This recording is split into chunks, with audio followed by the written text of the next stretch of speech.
Hello everyone, welcome to the Chanchal vibes YouTube channel. RPF SI 2024 की मैं बात करूं तो कि एग्ज़ाम फॉर्म फिल होना स्टार्ट हुए थे अप्रैल और मई में, है ना। एक मंथ का समय मिला था एग्ज़ाम फॉर्म फिलअप करने में, परंतु उस समय एग्ज़ाम डेट रिलीज़ नहीं हुई थी। तो हाल ही में 1-2 दिन पहले एग्ज़ाम डेट रिलीज़ हुई है और एग्ज़ाम कंडक्ट होने वाला है 2 से 5 दिसंबर। तो मैन ये बात आती है कि हमारे लिए इस समय के ये जो एवरेज समय था अप्रैल से लेकर दिसंबर तक का, ये जो समय है वो 8 मंथ का हमें समय मिल चुका था प्रिपरेशन के लिए। परंतु बहुत सारे स्टूडेंट थे, उन्होंने सोचा कि जनवरी में एग्जाम होगा ना, दिसंबर तक एग्जाम नहीं होने वाला है, नेक्स्ट ईयर एग्जाम कंडक्ट करा पाएगा रेलवे। परंतु रेलवे ने स्टार्टिंग में कहा था कि नवंबर दिसंबर तक हम इसका एग्जाम कंडक्ट करवाएंगे। अभी तक आपका ऑलमोस्ट सिलेबस भी कंप्लीट हो चुका होगा, क्योंकि इसमें और ज़्यादा सिलेबस है नहीं, बस 3 ही पोर्शन है, मैथ, रीजनिंग और इंडिया जी की, है ना। इंडिया जी के साथ करंट भी आ जाता है हमारा।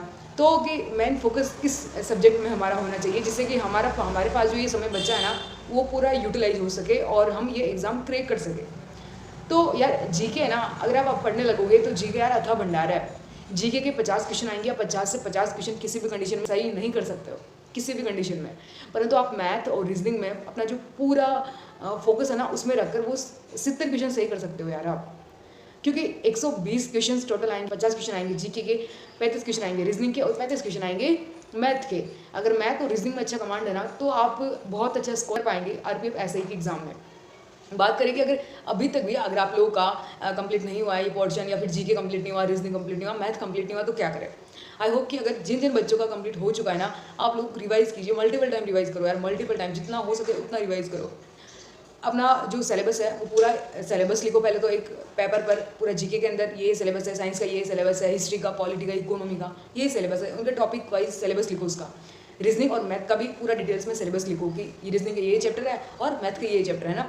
आपके पास जिन जिनके नोट्स है टिक कर दो कि इनके नोट्स है ना, और जिन जिनका नोट्स नहीं है, आपका खुद का नोट्स नहीं है या फिर किसी और के थ्रू नोट्स नहीं है, तो उनको क्रॉस कर दो और उसकी क्लास लेना।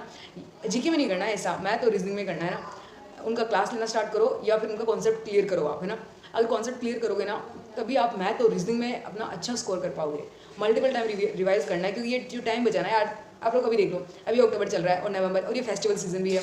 आज ये फेस्टिवल आ रहा है, आज अभी नवरात्रि चल रहे हैं, फिर दिवाली आ जाएगा, ब्ला ब्ला, इतने सारे फेस्टिवल्स है। और एग्जाम भी इसी समय है, दिसंबर को तो मान के चलो मत, क्योंकि 2 दिसंबर से तो एग्जाम है। नवंबर का समय है और 15 मान लो, 30, 40, 45 दिन मान लो, खींच के 40 दिन मानो, काट पीट करके आपके पास 40 दिन का समय है।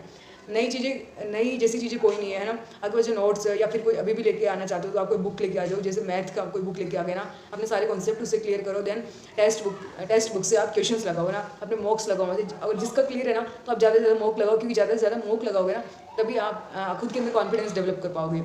अगर मॉक्स नहीं लगाओगे ना, तो आपके कॉन्सेप्ट क्लियर नहीं होंगे और आप एग्जाम में अच्छा नहीं कर पाओगे, गलतियाँ होने के बहुत ज़्यादा चांसेस रहेंगे आपके।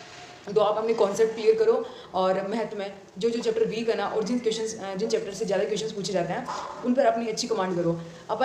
मैं नेक्स्ट वीडियो लेके आऊँगी इसका कि कौन कौन से जो मैथ और रीजनिंग और इंडिया जीके के अंदर टॉपिक है जो बहुत ज़्यादा इंपॉर्टेंट है, उनसे बहुत ज़्यादा क्वेश्चंस आने की संभावनाएं है ना। क्योंकि मैथ में भी अगर अपन को पता होता है ना कि यार इन चैप्टर से सब ज़्यादा क्वेश्चंस आएंगे, तो अपन उनको और ज़्यादा अच्छे से कर पाते हैं और कम समय में प्रोडक्टिव स्टडी हो जाएगी हमारी। अगर प्रोडक्टिव स्टडी चाहिए आप लोगों को, तो जो सेलेक्टेड टॉपिक है उनका मल्टीपल टाइम रिवाइज करना पड़ेगा। और अगर मैथ अच्छा ना, तो ऑब्वियसली रीजनिंग अच्छी हो जाएगी और स्पीड बन जाएगी, क्योंकि यार स्पीड का खेल है। अगर आपको सब कुछ आता है फिर भी आप स्पीड मेंटेन नहीं कर पाए ना, तो दिक्कत हो सकती है। एक ऑथेंटिक बुक लेके आओ, अगर बुक नहीं है तो आप बुक लाओ, और वो बुक तो जरूर लेके आना जिसमें प्रीवियस ईयर का सारे क्वेश्चन हो। जैसे किरण पब्लिकेशन है ना, या पिनाइकल है, तो आप दोनों में से किसी को भी ले सकते हो। किरण पब्लिकेशन में भी अभी तक आए हुए एसएससी के भी सारे क्वेश्चन है, क्योंकि अगर एसएससी लेवल का आप अगर रेलवे में कर पाएंगे ना, तो रेलवे में सिलेक्शन लेने से कोई रोक ही नहीं सकता। आप है ना आरपीएफ ऐसा ही और कांस्टेबल को इतना मतलब कि हवाबाजी मत करना है कि आरपीएफ ऐसा ही और कांस्टेबल का नॉर्मल पेपर आता है, स्पीड अच्छी है, कॉन्सेप्ट क्लियर है ना, तो आराम से कर जाओगे यार। मतलब कि ऐसी कोई तोप वाली कोई बात नहीं है इसमें। पूरा अपना सिलेबस को ध्यान रखो कि सिलेबस में ये टॉपिक है और ये टॉपिक्स ज़्यादा टाइम पूछे गए हैं। और मैथ और रीजनिंग में आप सबसे ज़्यादा इस चीज़ का काम करो कि हम उसका मल्टीपल टाइम किस तरीके से रिवाइज कर सकते हैं। जितना ज़्यादा मल्टीपल टाइम रिवाइज करोगे ना, उतना ज़्यादा ही आपका स्कोर अच्छा होगा, बहुत ज़्यादा स्कोर अच्छा होगा। लास्ट टाइम मैंने जो अभी 2018-19 में जो आरपीएफ एसआई कांस्टेबल आया था, तो उस समय मेरा फिजिकल नहीं हो पाया था, उस टाइम पेपर क्रैक था, तो उस समय भी मैं रह चुकी थी उसमें। परंतु अगर एक चीज़ ध्यान रखना कि अगर आपको पेपर में अच्छा करना है ना, तो आपका प्रैक्टिस होना बहुत ज़्यादा जरूरी है, बहुत ज़्यादा। प्रैक्टिस कैन मेक परफेक्ट, है ना। तो प्रैक्टिस जितनी ज़्यादा अच्छी होगी ना, आप एग्जाम में उतना ज़्यादा बेहतर कर पाओगे। प्रैक्टिस करो, मैथ का प्रैक्टिस करो, जो टॉपिक नहीं आता उस टॉपिक को उठाओ, यूट्यूब में सर्च करो, बेस्ट टीचर से पढ़ो, जिस टीचर का आपको समझ आता है उस टीचर से पढ़ो, अपना खुद का नोट्स प्रिपेयर करो। मतलब मैथ में कौन से नोट्स, मैथ में वो नोट्स होते हैं कॉन्सेप्ट लिखना कि हाँ ये चीज़ इंपॉर्टेंट है, ये फॉर्मूला इंपॉर्टेंट है, अगर इस तरह का क्वेश्चन आ गया तो ये मेथड लगाना है, अगर याद नहीं हो रहा तो एक बार उसको याद कर लो बस।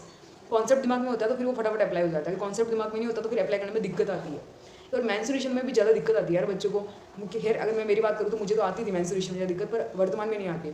मैथ अच्छा है, रीजनिंग अच्छी है ना, तो यार आरपीएफ ऐसा ही और कांस्टेबल में सिलेक्शन लेने से कोई नहीं रोक सकता, कोई नहीं रोक सकता। एक बार आप अगर हाल ही में जिसने तैयारी करना स्टार्ट किया तो एक बार प्रीवियस ईयर का क्वेश्चन देखना है यार, आप अब भी कर पाओगे उन क्वेश्चन को। तो अब मेरी गारंटी कि 20 से ज़्यादा क्वेश्चन तो आप ऐसे कर दोगे अभी मैथ का, मैथ रीजनिंग। और रही इंडिया जीके की बात, तो इंडिया जीके का मैं फुल, जैसे मैथ रीजनिंग और अपना इंडिया जीके है, तो मैं फुल डिटेल डिस्कशन में लेके आऊँगी टॉपिक वाइज कि कौन कौन सा चैप्टर पढ़ना है, कौन कौन सा चैप्टर छोड़ना है। क्योंकि ये पता रहेगा ना तो अपन ये जो 40 दिन 45 दिन हमारे पास बाकी है ना, तो आप इसमें बहुत अच्छा कर पाओगे यार। बहुत अच्छी नौकरी है और बहुत अच्छा चांस है, इसको गंवाना मत। अगर एक बार जो चांस चला गया तो वापस आएगा नहीं। अगर आपके पास भी कोई और वैकेंसी नहीं है और आपको भी लगता है कि नहीं मुझे इसमें अच्छा कर सकता हूँ, तो यार आप करिए, क्योंकि बहुत अच्छा मौका है, ऐसे मौके बार बार नहीं आते। अगर आपने एग्जाम फॉर्म फिल कर दिया हो तो बुक्स वगैरह सारा मेरे पास सारा अवेलेबल है, वो मैं आपको टेलीग्राम चैनल में अपलोड करवा दूँगी। आप टेलीग्राम चैनल अभी कमेंट बॉक्स में लिंक मिल जाएगा, वहाँ से टेलीग्राम में जा सकते हो। और जितना भी इंडिया जीके से रिलेटेड, रीजनिंग से रिलेटेड और मैथ से रिलेटेड आपको जो भी चीज़ चाहिए आपको वहाँ मिलेगी, आप वहाँ से डाउनलोड कर सकते हो और वहाँ से पढ़ सकते हो अगर आपके पास बुक नहीं है तो भी। परंतु आपको टेस्ट लगाना पड़ेगा, आपको मॉक टेस्ट देना पड़ेगा, तभी आपका जो प्रिपरेशन है वो सही डायरेक्शन में जा पाएगा यार। 40-45 दिन का जो समय बचा है ना, आप इधर उधर नहीं वेस्ट कर सकते हो, आपको ज़्यादा से ज़्यादा टेस्ट देने पड़ेंगे, क्योंकि टेस्ट देने से ना आपका स्पीड बढ़ेगा। अगर आपका कॉन्सेप्ट क्लियर है तो, कॉन्सेप्ट क्लियर नहीं है ना तो लग जाओ यार मैथ रीजनिंग के हाथ धो के पीछे पड़ जाओ। मैथ रीजनिंग ही है सब कुछ। अरे 35 क्वेश्चन डायरेक्ट सही हो रहे तो और क्या चाहिए आपको, डायरेक्ट सही करो ना उनको। अब अगर अभी भी आप इंडिया जीके पढ़ने लगोगे तो आप 18 इंडिया जीके आप नहीं क्लियर कर पाओगे। कोई भी ऐसा स्टूडेंट नहीं होगा जो 50 में से 50 क्वेश्चन सही कर पाए, वो भी जीके में। No way, no way. Only on reasoning और मैथ, ज़्यादा फोकस करो रीजनिंग और मैथ में। और मैं जल्दी वीडियो लेके आऊँगी 1-2 दिन में कि जीके में, इंडिया जीके में हिस्ट्री, पॉलिटी और इकोनॉमी, ज्योग्राफी में कौन कौन से चैप्टर इंपॉर्टेंट है। और एसएससी और रेलवे का रहा है कि किन किन चैप्टर से ज़्यादा क्वेश्चन पूछता है। देन रीजनिंग में भी कौन कौन से चैप्टर इंपॉर्टेंट है और मैथ में भी कौन कौन से चैप्टर इंपॉर्टेंट है, ये सारा अपन डिटेल में डिस्कस करेंगे। जब तक आपको जो मैंने इस वीडियो में सारी चीज़ बताई है आप उन सभी को फॉलो करना। आई होप कि आप अपना बेस्ट दोगे यार, लग जाओ यार, 30-40 दिन का समय है, मत जाने दो। क्योंकि ये समय चला गया तो समय बार बार लौट कर नहीं आता है ना। कब तक इस भरोसे बैठे रहोगे कि अभी एग्जाम डेट पोस्टपोन हो जाए वगैरह वगैरह। 8 महीने का समय मिल चुका है यार। वीडियो पसंद आया हो तो लाइक एंड सब्सक्राइब करना भूलना मत। Thank you so much.